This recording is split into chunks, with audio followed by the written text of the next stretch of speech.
The Internet History Podcast is brought to you by MetaLab. Their slogan is MetaLab, we make interfaces. For a decade, MetaLab has helped some of the world's top companies and entrepreneurs build products that millions of people use every day. You probably didn't realize it at the time, but the odds are you've used an app that they've helped design or build. Apps like Slack, Coinbase, Facebook Messenger, Oculus, Lonely Planet, and many more. MetaLab wants to bring their unique design philosophy to your project. Let them take your brainstorm and turn it into the next billion-dollar app, from idea sketched on the back of a napkin to a final shipped product. Check them out at metalab.co.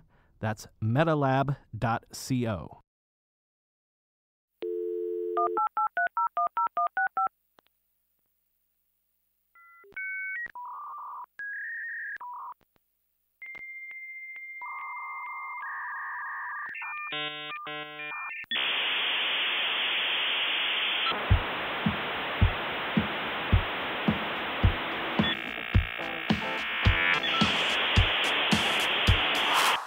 Welcome to the Internet History Podcast. I'm your host, as always, Brian McCullough.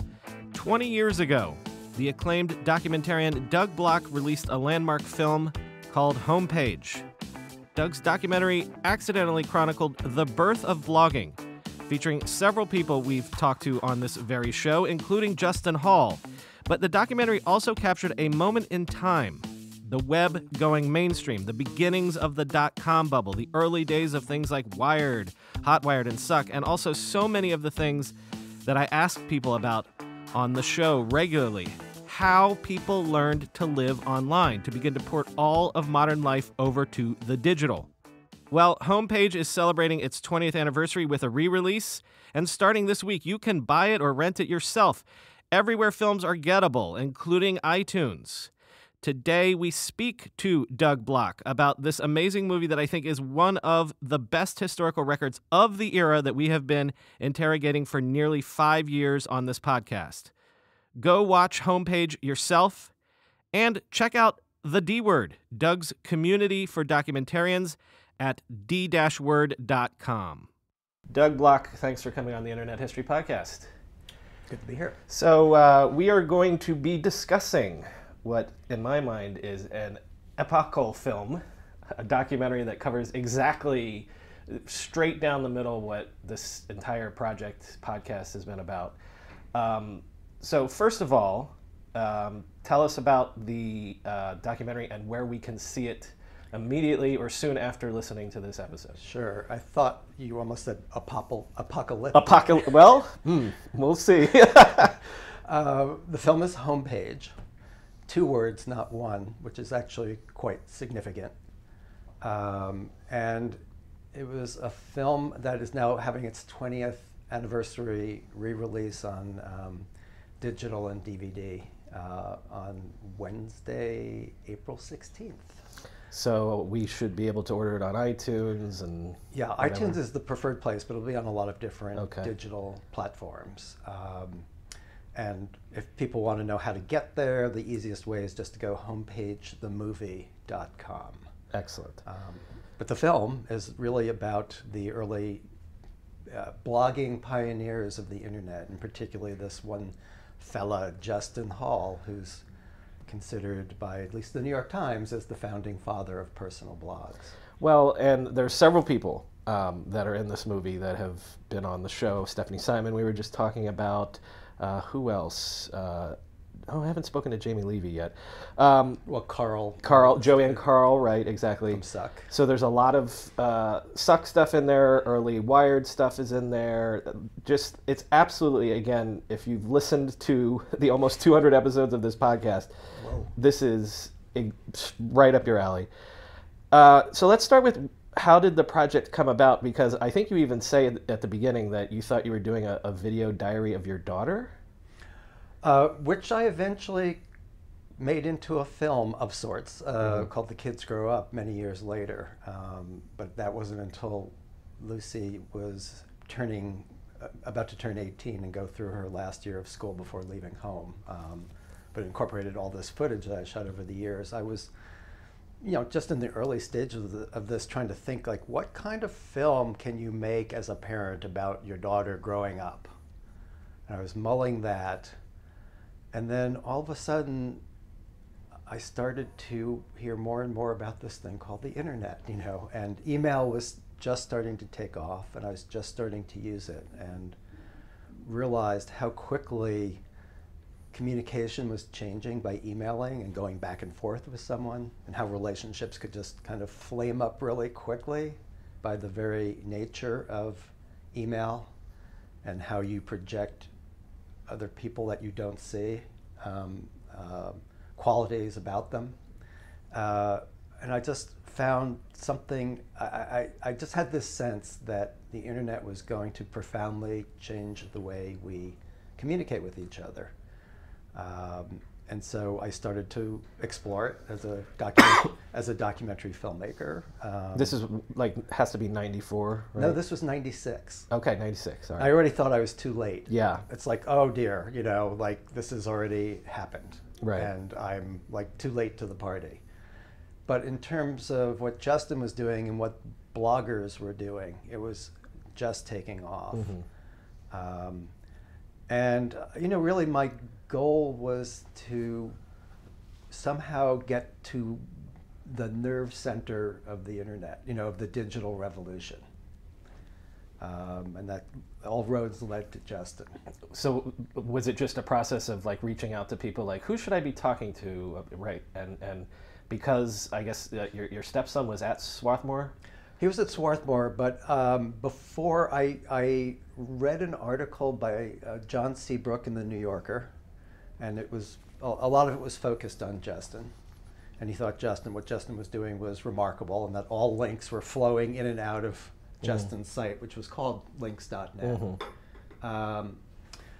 And I started talking, I just asked around, who should I talk to? Who knows this stuff? And a friend suggested I speak to this friend of theirs named Judy Rose, who was a web consultant, mm-hmm. and started telling me about how, citing some statistics about how the web was taking off.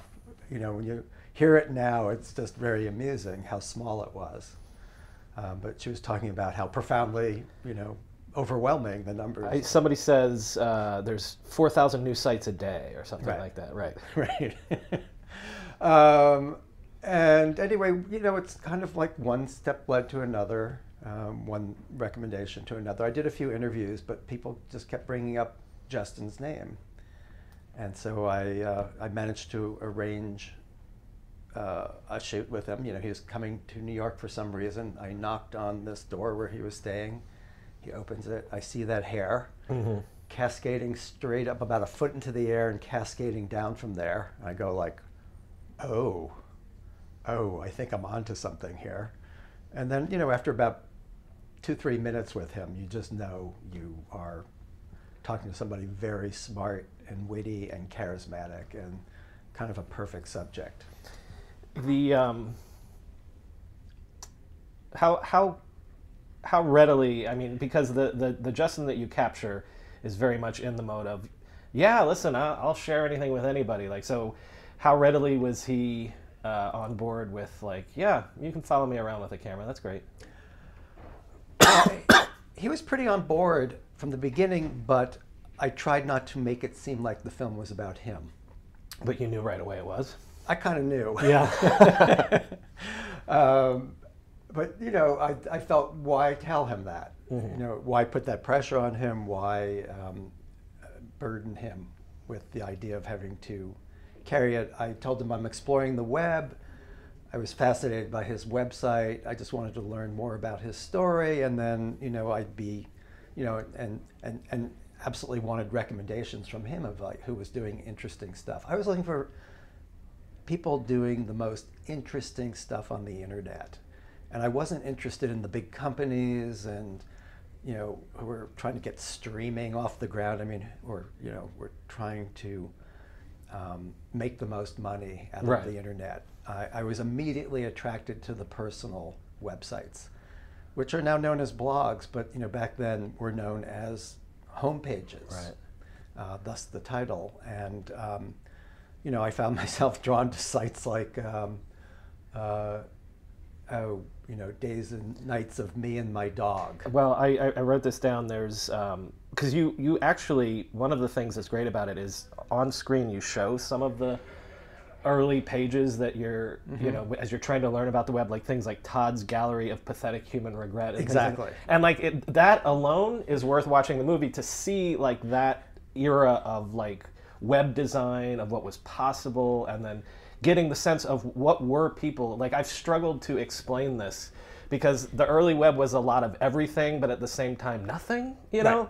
Like, so it's worth it alone to capture what people were actually doing. Oh, sure. There's this classic scene when when I'm at Swarthmore following Justin, and he's teaching a course on web ethics. And I talked to some of the students in his class, and they have a very popular website, which is their dorm cam. Right. Which is just a stationary camera, like what's now seems like a GoPro camera, mounted over their door, facing their dorm room, and they were very proud of like getting 45,000 hits on it. I was like, who would want to come to your dorm? Well, people find it very interesting to see what real people are doing on the internet. Well, and the film also captures this moment in time of people trying to grok what is this now? What am I going to do with it? What are you doing with it? You follow Justin around the country as he is literally on a lecture tour where he's doing that. He's saying, this is what the web is, and this is what I do on it, and this is what you could do on it. And yeah. Well, I found his idealism very captivating. And I was heavily influenced, and in many ways, following Justin was a life-changing for me in two profound ways, which I guess we'll get into. No, go ahead. Tell me now. Well, he, first of all, a combination of encouraged and nagged and cajoled me into, and inspired me into keeping my own blog. I thought that would be good because it would allow me to experience what he was experienced by putting your words up online and then seeing what kind of reaction you got. And in those days, they didn't have the mechanism for comments by readers. Now, Justin knew because he knew how to use the analytics and find out how many hits he was getting.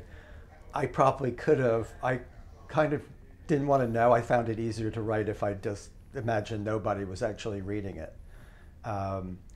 But I kept up a running blog. Instead of writing about my personal life in such a candid way as Justin did, I decided I would write about the making of the film. That I'd be on very safe ground doing that. But inevitably, over the course of 3 years of keeping up this blog, it became more and more personal, which influenced me to make the film more and more personal as I got, bigger and better reactions to my blog by making it more personal. And thus, Homepage became the first of a series of personal documentaries that I've made and I'm pretty much known for. Right. So that's one way. I wouldn't have made personal documentaries at all. He nudged you to get personal as your métier, kind of. Yeah. Yeah. And that it was okay, and it was like actually really interesting to other people. If you were speaking from a very candid, well-intentioned place, that people got it, and they were interested in that far more than you're coming off as some sort of expert about something. And then the other, transformative influence he had was when the film actually came out into distribution, at the end of its distribution run. I was just so exhausted about writing for myself. I was just sick of hearing myself speaking. And the intention of writing the blog was to, encourage and inspire other filmmakers, particularly documentary filmmakers, by sharing my own experience while I was in the weeds of doing it. Not coming from after the fact, from the perspective of having a film that was successful, like most books are written about filmmaking. But But I thought, wow, this would be really interesting if in real time, over the years it takes me to finish it, you're reading what the experience is like for me of like trying to raise the finishing funds, or, you know, in the thick of editing when you can't see the forest for the trees. And it's like, why did I ever think this was going to be a good film? You know, what kind of idiot was I to think that you could make a story about the internet? Or, you know, when when we got selected for Sundance, the actual anxiety and madness around premiering a film at Sundance, rather than, oh, isn't it great? Here we are. Let's do a selfie at Sundance. Aren't we cool?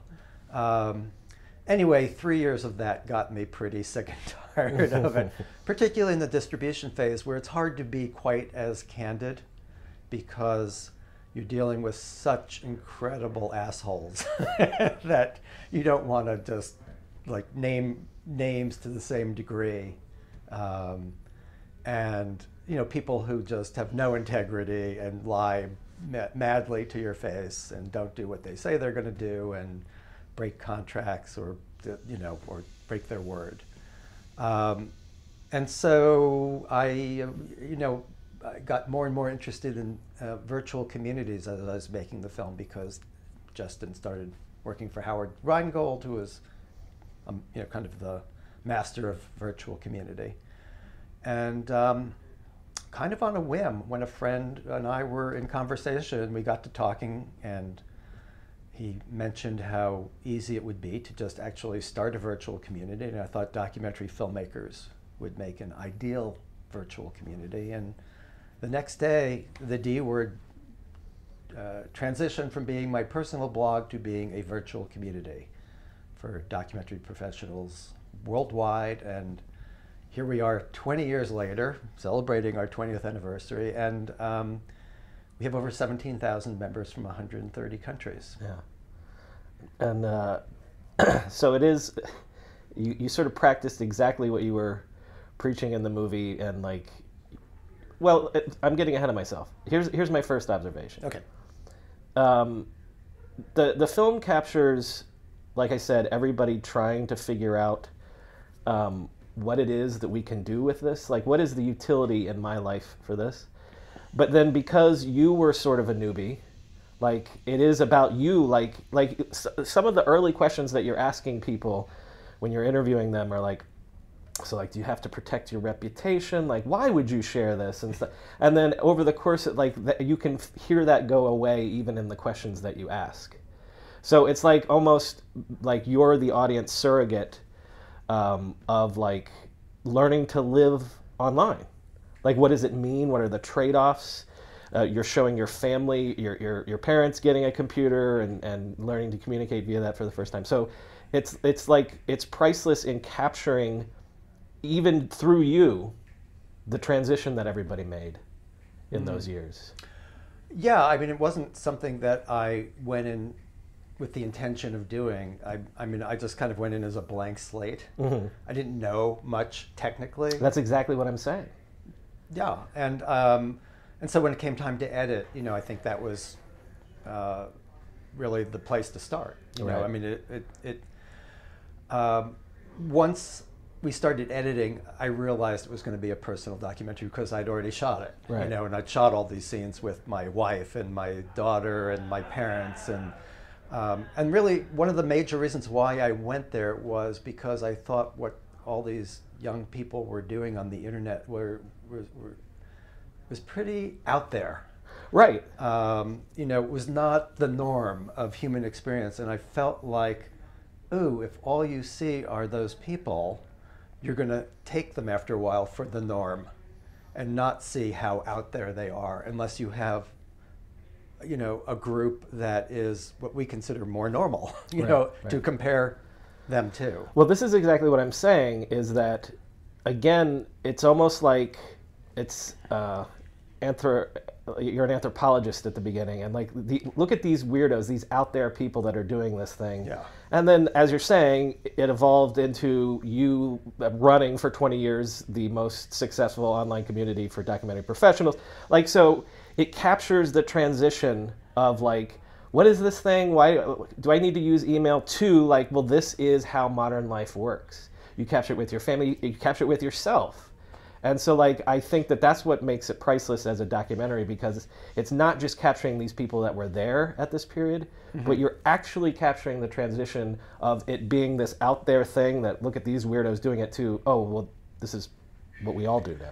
Well, I think, an important point to make is that by the end of the film, I'm not a successful online person with the most successful. I'm just starting this documentary community. Actually, you don't even know I'm doing that. I'm still working on my blog at the end of the film, which is why I think it's so interesting to look back on this film from a 20-year perspective. I think it definitely captured a certain moment back then. It's funny, though.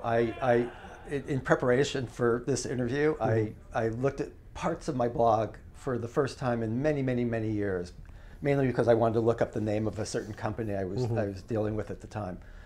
And I looked at the blog entry I made on the day that it came out theatrically in New York.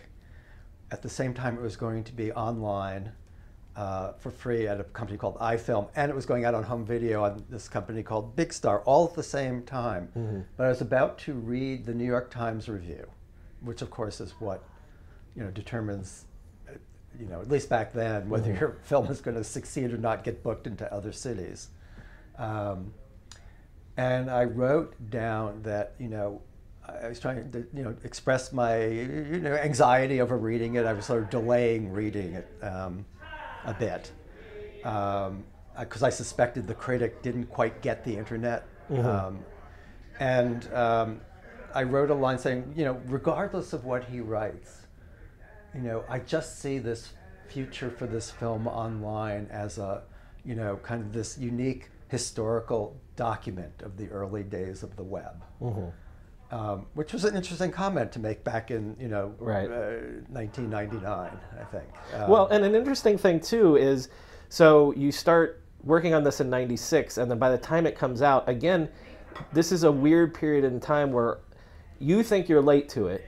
You capture a certain section of the very beginning. You capture some attempting to launch Hotwired and things like that. But then by the time it comes out, like the bubble's in full swing and about to burst, So it's so weird that how even that small period of time, there's I've been doing 200 episodes on this period of time at this point. It was an odd time when it came out because, my timing all along was odd. As I said, I felt like I was too late coming to the party when I was shooting. And playing a certain degree of catch-up. And then at the same time, when it was at Sundance,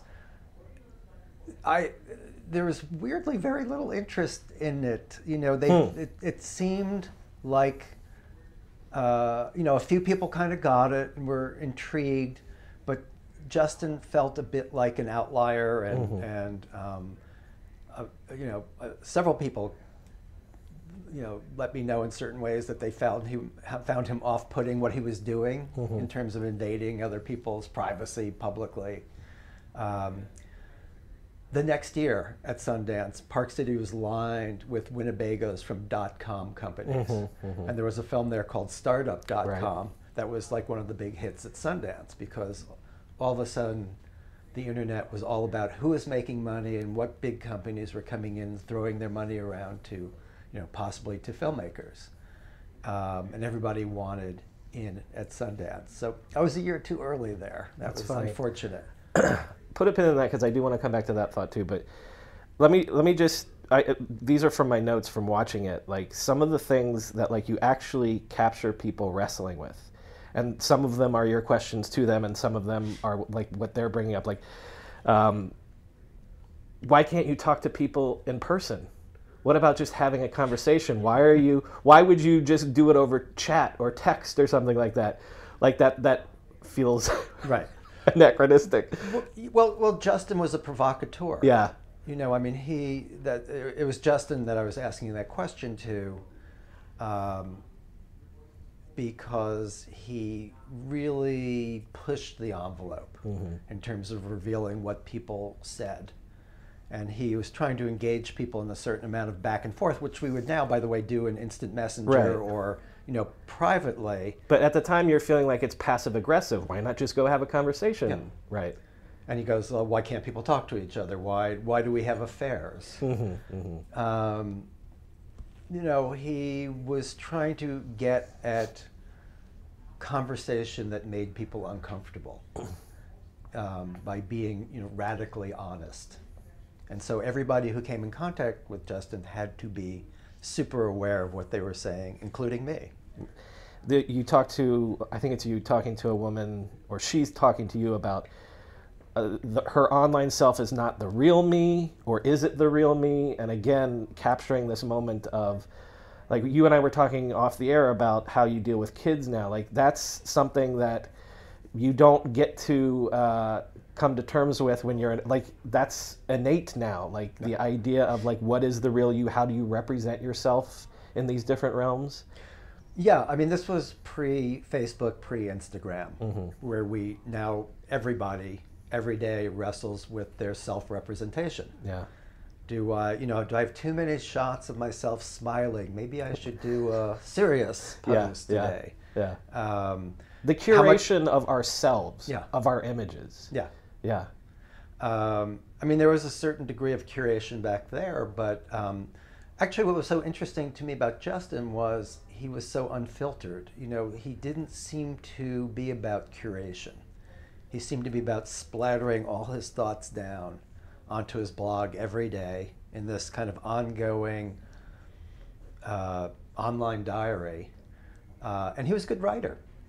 I don't think I would have been nearly as interested in him if he wasn't a really interesting writer. And his use of the language of the internet was interesting. The way he incorporated links into his writing was really clever and witty.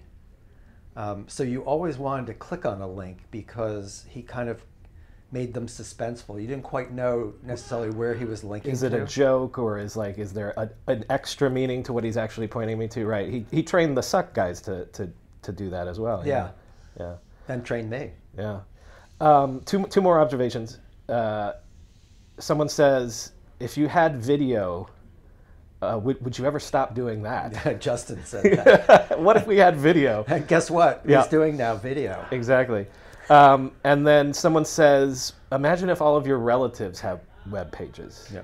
Like, again, that's conceptually so far at the time beyond there's no way my mom would ever have a web page. Well, guess what? Yeah. Everyone's mom has a web page. By the way, pretty much everybody you're quoting is Justin. Okay. so you know. All right. I mean, he's thinking about these things that actually, you know, absolutely happened. You know, he was foreseeing the future. I mean, he was doing it from a very idealistic viewpoint. Like, wouldn't it be great if your relatives had web pages and then they could tell their story and you're sharing your story and everybody around the world is sharing their story and we'd all understand each other so much better. And it took somebody like Carl from Suck, you know, who says probably the most important lines in the film, that, you know, we all thought we were, you know, we all thought it was a revolution. It was no revolution because you can't change the nature of people. And sometimes people don't like each other. So that's in my notes as well. So the two other things that I think you capture, and this is very interesting to me, is the disillusionment of this first wave. People are saying by the end of the movie, oh, we thought we were going to get rich, we're not getting rich, or something. You know, the leaders are always the ones with the arrows in their backs. And it is interesting to me that a lot of that first generation were not the people that created what ultimately lasted, the Googles, the Facebooks, and I'm wondering, this is just me thinking out loud, they were the idealists. And that was the problem. Well, it was also not just that they were idealists, they were the artists and not the business people. Good point. I mean, to them, the internet was this art form as well. Even their coding, the presentation of their site was a form of art. I mean, Suck's site was in those little narrow columns, you know, very minimalist, but elegant. Was very well thought out. Feed's site was well thought out. And even when they joke about, you know, they're not making their money, they're not cashing in, I mean, that wasn't really what it was about for them. They were in it for a much deeper more profoundly human reason, which was they wanted to be seen. They wanted to be known, they wanted to be understood. And they saw the internet as a platform for that. And so they're also almost the first to be disillusioned by the web. The web lets them down because it doesn't become the thing that they thought it would become. Well, Carl again says it very well. He says, what are we looking for? We're all looking for Bobo. Mm-hmm. The person that will make everything, the person that will understand us and make everything all right. You know, that if you share enough of yourself out on the internet, Bobo will find you. You won't know how Bobo will find you, but if you just put yourself out there. They were all looking for intimacy and personal connection in probably the most public platform you possibly could. And that's and what was so fascinating to me about Justin, it was so clear that that's what he was out for. And yet, what was he doing? He's revealing all these things about people he interacts with in a very public way, including some, you know, of their most embarrassing moments, or, you know, having sex with them, or mm-hmm. getting herpes from mm-hmm. them, or whatever it was he was sharing. You know, that was guaranteed to keep him from getting what he was most looking for. I mean, how can you have an intimate relationship with someone when you're threatening to reveal everything they say to you or everything you do together? And you have a ton of followers, avid readers. You also capture, and this is the thing that I struggle with all the time now, Carl's quote of you might not like your neighbor. This idea, and maybe because I'm of this era, I was coming up in this time, I still am pissed, or at least confused by the fact that, oh, if you just give everybody access to all the information in the world and you give everyone a voice and a platform, that'll be great, that'll be utopia. It kind of isn't. Well, yeah, if you go to any of the comments pages on any article that's ever posted now on the internet, you get like incredibly divisive comments. It's, you know, it's very discouraging and depressing. Yeah, and so like that's what it captured for me, and this is me projecting onto it, but like it reinforced again, the miracle that I thought that the internet would be.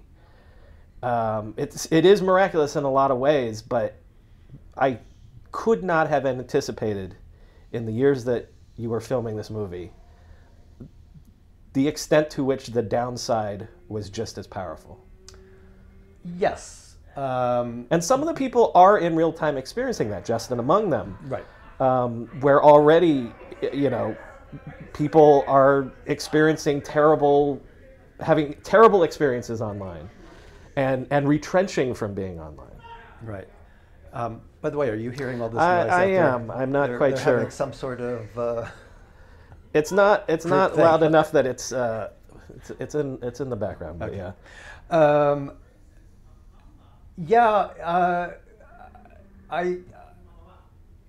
I see it in terms of, you know, running a community, mm-hmm.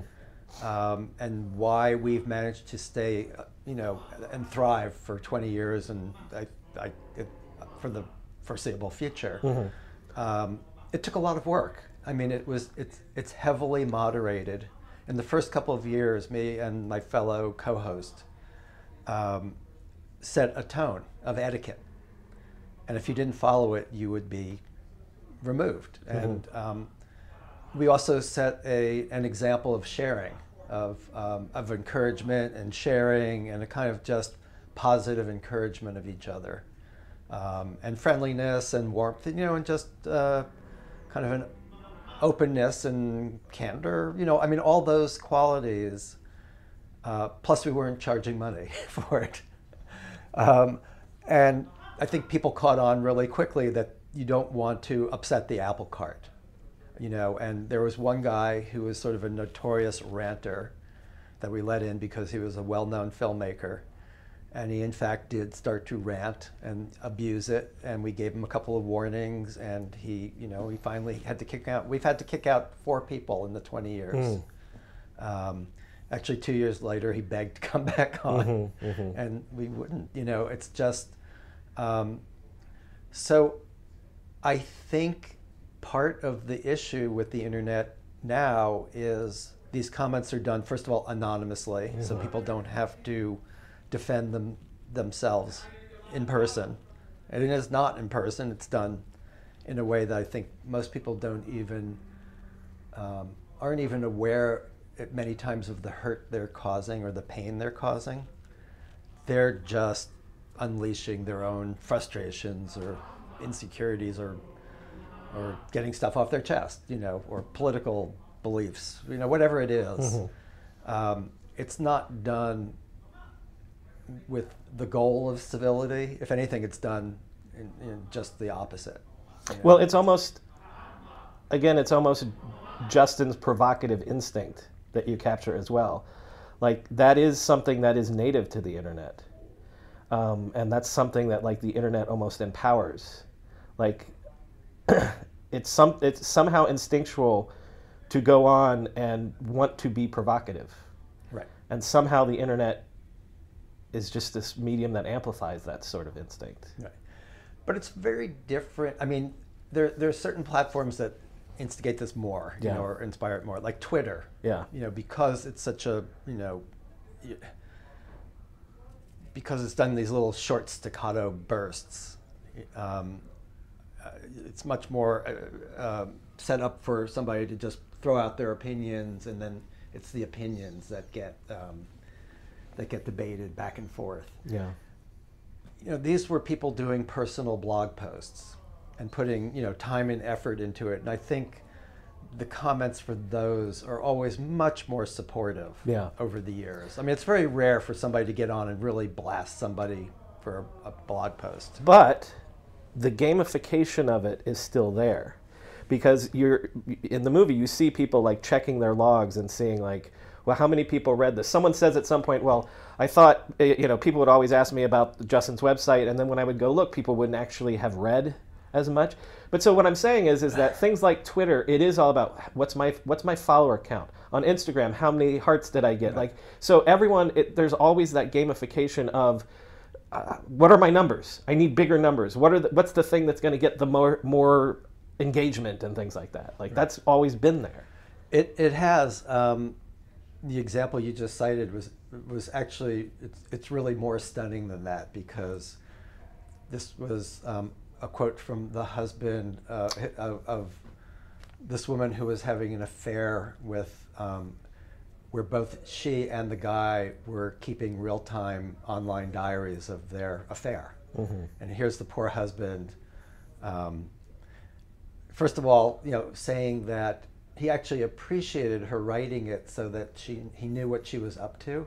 Otherwise, he wouldn't have known. And two, you know, if people asked what she was up to, he could just say, go read go read to her homepage. awaken.org, Yeah. www.awaken.org, and you can read all about it. He didn't have to explain. And then he said, and by the way, you know, then I went and checked how many hits it was getting, and barely anybody went, which goes to show you that they profess to be interested, but they're really not, which I just found the weirdest combination of messages and intentions that he was getting, you know. I don't know if that was intrinsic to the internet or just his own personal psychology. He was an IT guy. Well, there's also a sense of, I don't know how it reads to you 20 years on, but there's this sense of naivete that everyone has, where it's hard to look at it now and not feel like, oh, you poor fools, you have no idea what this really is or what you're in for. I think it's the same woman where she's, towards the end of the movie, she's trying to put all of the stories of her life online so that people can discover, and she'll learn if you can really know someone without knowing them and things like that. By the way, the website's not there. I tried to go to it. And so the ephemerality of this, like people putting all of their heart and soul into this, and then, so it's like, 20 years on, it's hard not to feel more sophisticated about it. Well, of course no one was going to read your life stories and stuff like that. Well, what was even sadder to me was, she felt like, they'd been married, I think, about 5 years at this point, and she felt like she wanted to tell all these life stories of hers so that people would know her as well as her husband knew her. Like, she told all her stories to her husband, and now she wants the world. And again, it's just these sort of strange motivations I found, but it all, and somewhat sad. And it came down to this, like I said, very human desire to be known. And as if we tell the stories of our life, we will be known and understood. And yeah, I mean, we like to think they're going to live on in time forever. Right. But like any piece of art, I'd like to think my movies will be up there and available in 20 years. Who the hell knows in this digital age? I'm lucky if they're if I can keep a drive going for 3 years. Right. Well, there's that, and then it also made me so then I think, oh, how naive you are, people of 20 years ago. But then you think to yourself, well, but I assume that I'm keeping up with everybody if I'm paying attention to their Facebook posts and their Instagram posts. So like I'm in touch with everybody. But then you think, well, but maybe I'm as naive. Do I really know what's up with my friends and family just because every morning I get updates on what they've done in the last 24 hours? You really don't. Look, we're all very naive about this stuff. Like most people use their Facebook page as a way to just, on a day-to-day basis, keep in touch with family and friends and loved ones. And, but is that really, are you more distant? Because since you think, oh, I know what's up with Aunt so-and-so, you don't actually take the time to make the call because you've gotten the information, but you don't really know. You're missing out on that deeper connection. Well, who has the time? We don't have time for deep connections these days. Well, it comes back to why not just have a conversation with somebody? Well, if you have a kid, you're lucky if you can hold a conversation with your wife. I mean, or husband. It's like without going blah blah blah blah. It's tough. But what I was going to say was I'm one of the few people who uses their Facebook page in a kind of curated way. Like I put photos up there. Most people go to Instagram to put photos. I put photos up. I put a little bit of film stuff up. I put a little bit of personal stuff. I like to mix it up, thinking that with this weird idea that somebody might go to my Facebook page, go back, and they could see like what I've been up to the last few years, 10 years now, I guess. And primarily myself, so it's kind of an online diary that I keep for myself, but also it's a public site. I have almost 5,000 Facebook friends, so I'm very aware that there is this curatorial aspect, which is totally naive. Nobody uses it that way. Nobody. I'm so deluded to think that anybody would go back and look and see beyond my last few posts. Right. It's absurd, and then now it's probably all going to be taken down. It could be taken down at any moment. Probably will be taken down at almost any moment. Today, one of the headlines is the Google Plus takedown is beginning right now. So if you had stuff on that platform, it's being taken down. I mean, I should probably go in and save some of my better Facebook posts. Immediately take some screenshots and like create a folder, because it will at any moment the rug will be pulled out and. I mean, that's the way it goes. But it's fascinating how Justin and his wife, actually now, his new wife, I say new wife, but I think it's been about 3 years almost, feel looking back on his links.net blog. I mean, thousands and thousands of pages there that are now archived. Half the links don't work anymore. He's taken down some of the links, the ones where he named names. He went back in and purged some of those because he didn't anticipate search engines, and that when people did a search on their names, some of the embarrassing things he wrote about them would pop up first. And he really destroyed a couple of important relationships that way. Well, let's talk about him, because you recently had an event for this movie here in New York that Justin came to and spoke at. So what's your relationship with Justin 20 years on? I don't know. I've always liked him. You know, I mean, we're not close buds. Mm-hmm. You know, I don't go into filming these kinds of things with the idea of becoming close buds with the people I'm filming. But just as an observation, how 20 years on, what has he evolved into? Well, I was going to say, that said, I have run into him every Mm-hmm. bunch of years. I've done a couple of interviews over the years, and we created this, you know, DVD extra of Justin looking back from a 20-year perspective. I don't know. I always thought he was a great guy, like a fascinating guy, and I think he's evolved into a really thoughtful, caring person and husband and father. You know, he does a lot of the house, the child raising duties, like gladly. He loves it.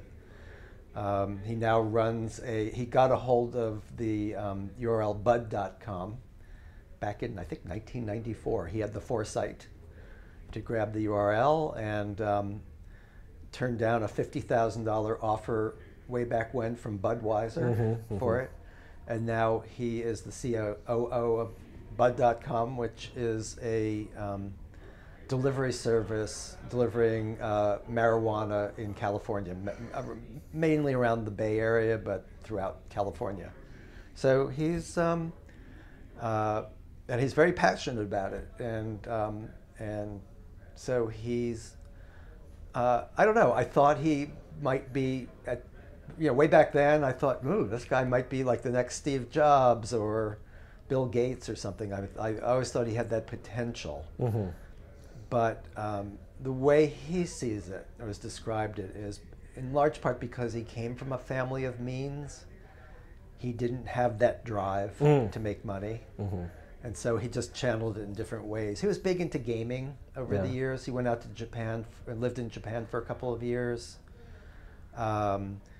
He did a startup with his first wife around some gaming software, I believe. Didn't work out. I think he talked about that when he was on. That was fresh, I think, when we spoke. Yeah, and he also had a very difficult separation from his blog. You know, his first wife, when they were starting to get serious, she did not want to be written about. And he felt like, if I can't write about it, then if I can't be honest about what I'm writing, I can't be writing. And then had a quite public nervous breakdown over it. Quite public because Justin videotaped himself having a breakdown during a phone conversation with a friend and then posted it on YouTube. That is like quintessential Justin. Yeah. We definitely talked about that when he was on. Can I ask you a personal, or make an observation that's personal? Was this a midlife crisis movie? Yes. Yeah. Because, and that's a lot of what makes it work too, in the same way that I was giving you credit for, like, you're the audience surrogate of, like, what is this? And you're evolving it. But it's also, there's a lot of, like, generation gap stuff where you're like, what are you kids up to? What is this? So in that sense, was it a successful midlife crisis project? I think so. I mean, you know, in my infatuation with Justin and the internet and these young kids who are doing this, like, really groundbreaking, pioneering work on it, you know, I made sort of almost the metaphor of an affair, almost like I was having an affair with it. I go off and have this affair. And, you know, my wife's not particularly happy with it. I mean, there were issues we were working out personally, but also she was just not happy about the time I was spending away from home. You know, we had a 9-year-old at the time that needed, and Marjorie was teaching a full course load, and, you know, it was very inconvenient for me to spend chunks of time away. But, you know, it's just stuff that, you know, marriages go through. And, when I did the interview with her, the main interview with her in the film, I mean, there are moments where she's on the verge of tears. Yeah. And I make it a point not to explain why. And Justin always wondered, he always told me his big gripe was the film. And in fact, actually this comes out in the DVD extra when we were interviewing each other, here I am digging deep into everybody's personal life in the film. And clearly something's going on and I am not, fessing up to what it is. Mm-hmm. I said, well, Justin, that's the difference between me being 20 years older than you. Yeah. I don't feel the need. It's also part of the art of storytelling is that, sometimes it's more interesting to hint at something than to open, the scab with a knife and let it bleed. I'm sure you're aware of this, but you are the true star of the film. It's not Justin. Oh. That's the point. Well, and Okay. that's what makes the last scene powerful, too, when your wife says, you ask her, have I evolved? Am I home? And that's why it's 2 words, homepage, not 1 word. Right. So, yeah, it is ultimately, you're the star of the film, and that's part of the reason why it works. Well, look, I've had a lot of time to grapple with the art of personal documentary and personal storytelling over the years. I'm now in the middle of working on my 5th personal documentary, and Homepage was the first. And, it's kind of the art, of course it's all about you, but it's also the art of making it seem like it's not all about you. So yeah, I mean, actually, I kind of state at the beginning with the narration. I don't say it's a midlife crisis movie, but I say I'm something to the effect that I was halfway between college graduation and retirement. I knew the internet was, going to change the world. I was looking for a change. And, I hadn't seen the film in 19 years. And when I heard that line, I just thought, that was a good way of putting it. It hints that I'm working stuff out, and this movie is a way of kind of working out some personal stuff. And I like the balance. You say it's about me, and I guess in many ways, yeah, it is. But I think when you watch it, it doesn't feel that way. It certainly doesn't feel like it's my therapy. I like stories that do come from a personal place and are told in the first person, but then really focus on other people and get at what it is you're looking for, even if you can't even identify what that is. It's just this kind of exploration. Because I think that's what we do in life. Yeah. I mean, all of us do that. Whatever interest we have in certain books or movies or, are all for the goal of evolving as people, of learning more about ourselves and our place in the world and what we can do to impact the world in the little time we have here. Well, and don't get me wrong, the film still functions 100% as an interesting historical document. So listeners, if you want just that, believe me, it's the best, at least in video form, capturing of this era that I've ever seen. Well, thank you. I'm curious, 20 years on, what's the reaction and how is it different now? Are audiences' reactions to it different now? I think so. I mean, I think people are totally fascinated by this look back. It is clearly an historical document. I mean, just you hear that sound of the dial-up modem, and you're taken right back. There are screensavers on everybody's monitors. Right.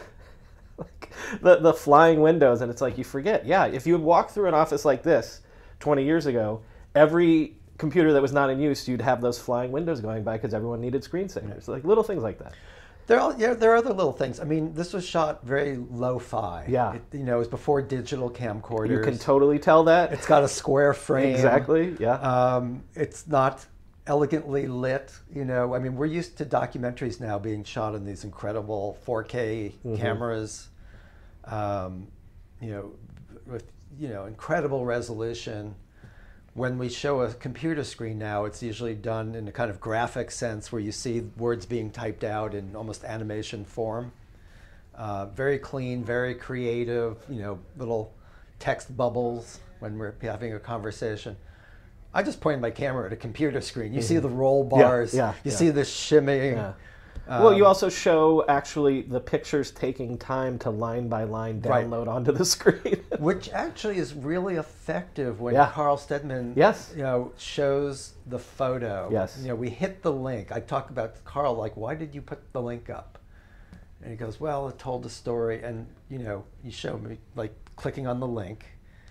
And in real time, as the photo loads, it reveals this car being, pulverized by a huge truck, and his girlfriend and her sister both killed in this car accident.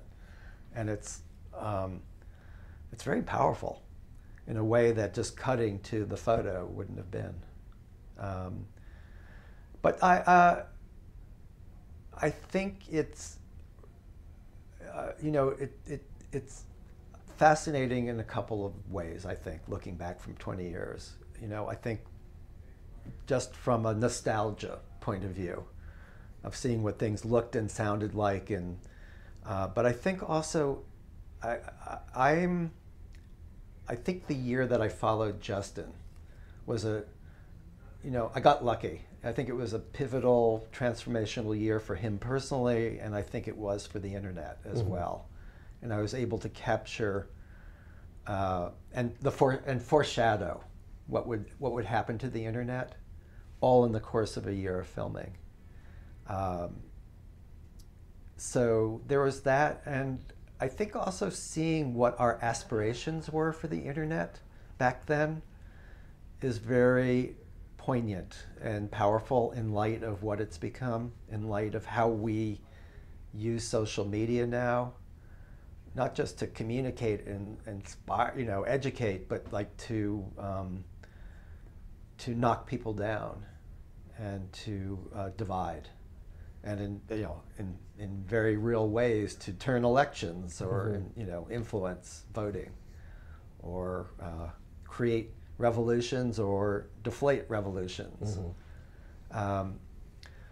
So we, there's just a really, really interesting naivete around new technologies that I think are really important, or they wouldn't have, I think we greet every new kind of technology with great enthusiasm and hope that this will solve our problems, that this will make everything easy, that this will, unite everyone. And then reality creeps in, and human nature creeps in. I won't say it's a depressing film because of that. You have to kind of bring your attitudes towards where we are now with social media and the internet to it. Not everybody's negative about it. A lot of people love the internet. A lot of people think, Twitter, Facebook, it's all great. I think there's the aspect to it too. Everybody's coming to it from their own perspective on what the internet's like now. Yeah. Well, as I said, that's what really personally resonated with me too. But listen, any 5 different angles you could come to this movie, and it's fantastic. It's thank you. Homepage, iTunes is the preferred. It'll be. It's available on DVD as well, but you can go to Amazon to get the DVD. They'll be streaming in a lot of different places, but the easiest and best place to go is iTunes. And the best way to get there is just go to homepagethemovie.com. The trailer's there. The link is right there at the top. And you can pre-order it. Yes. That would be great. That gets it up to the front of iTunes. The more people that pre-order it, the better. So press stop on this podcast and boys and girls, men and women, get out there and pre-order. Thank you. Thank you, Doug. Thanks, Brian. If you like what you've heard on this episode, please support us by subscribing to the podcast so you can get great news stories and conversations every 2 weeks. And please buy the book that was based on this podcast, How the Internet Happened, From Netscape to the iPhone, by me, Brian McCullough. Order it now wherever books are sold. How the Internet Happened. And if you weren't aware, I host a daily tech news podcast every weekday that comes out at 5 p.m. In that show, I tell you what happened that day in the world of tech. It's only 15 to 20 minutes long, and it's great if you love tech news. Search your podcast app for Ride Home to find the show. It's called the Tech Meme Ride Home. Thanks.